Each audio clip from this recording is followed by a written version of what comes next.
So this morning I want to read from the book of Peter, um, 1 Peter 1:14 and 16. I'm sure that I've read this before. Um, Not sure how recently, but anyway, 1 Peter 1:14 to 16 says, "So you must live as God's obedient children. Don't slip back into your old ways of living to satisfy your own desires. You didn't know any better then, but now you must be holy in everything you do. Just as God who chose you is holy. For the scriptures say, you must be holy because I am holy." And today, I am grateful for life, health, strength. I'm grateful for my wife and grateful for my children and grateful for each and every one of you. And just having the opportunity to worship with you guys in the morning. Um, this scripture speaks a lot to us who are here faithfully every morning, you know. Um, the author is telling us, that we must live as God's obedient children. We have to we have to always constantly remind ourselves that, um, we are children of the Most High God, and like whenever we feel ourselves going, like tending to stray away from your parents, you know what I mean? Like whenever we feel as though like we trying to fall back into those earthly desires, we have to remind ourselves who we are, and not just who we are, but whose we are. That's something our sister Jalita always used to say, and I miss her. Let's keep in our prayers too, everyone.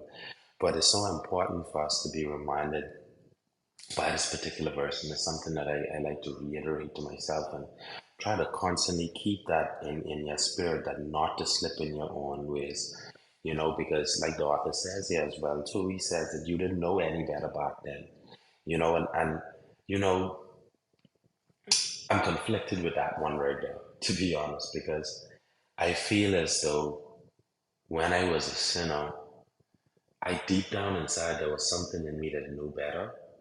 But when I gave my life to Christ, I can honestly say that like there's something in me now that truly knows better.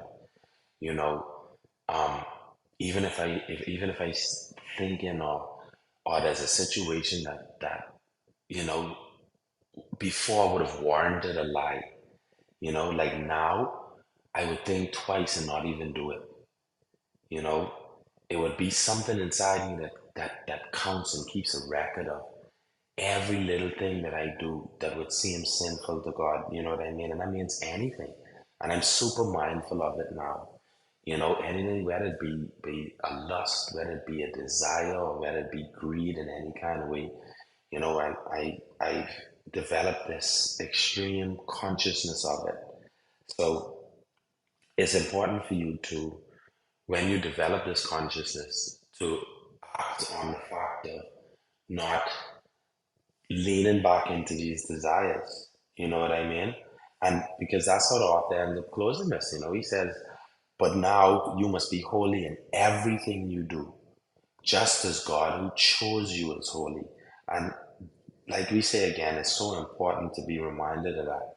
You know, not just, you know, you not just the fact that you were chosen, but who chose you.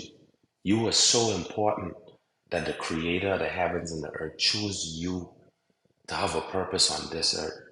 The soul, the spirit that's in you, the same soul that you sitting down listening to me with right now, like the God who created everything over thousands of years had a purpose for you in your life.